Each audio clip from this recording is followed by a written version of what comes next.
আজকে আমার বাসায় অনেক গেস্ট আসবে, তার মধ্যে একজন চিত্রনায়ক চিত্রনায়িকাও রয়েছে। সো সেটা লাস্টে দেখাবো। তো ফার্স্টে আমি যেটা রান্না করেছি সেটা হলো গরুর মাংস, সাদা ভাত, কচু চিংড়ি, চান্দা মাছের ভর্তা, বোয়াল মাছ ভুনা, চিংড়ি মাছের মালাইকারি অ্যান্ড হচ্ছে ট্যাংরা মাছ দিয়ে পল্লা রান্না করেছি আর ডাল।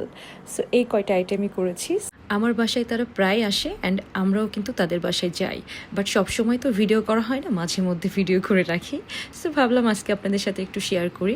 অনেকেই ভাবেন আমি রান্না করতে পারি না বা রান্না করি না। সো যারা আমার রান্না রেগুলার খায় তাদের থেকে রিভিউ নিব। সো চলুন আমার প্রিয় ভাবি কি বলে। আজকে জান্নাতে বসে আসছি। হ্যাঁ, অনেক মজার মাছ রান্না করছে জান্নাত। জান্নাতের রান্না কেমন? জান্নাতের রান্না ইয়ামি, অনেক মজা।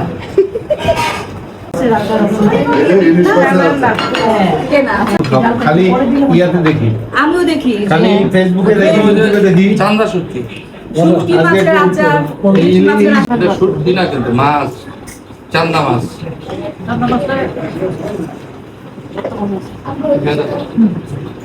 সো দেখতেই পাচ্ছেন গেস্ট হিসেবে কারা ছিল।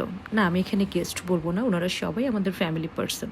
সো আমরা প্রায় এরকম গেট টুগেদার করে থাকি, সবাই সবার বাসাতে যাই, বাট কখনো ওরকমভাবে ভিডিও করা হয় না। তো আজকে মনে হলো যে না, আপনাদেরকে একটু ভিডিওটা শেয়ার করি। সো এই জন্য ভিডিও শেয়ার করলাম। সো সবাই ভালো থাকবেন, আল্লাহ হাফেজ।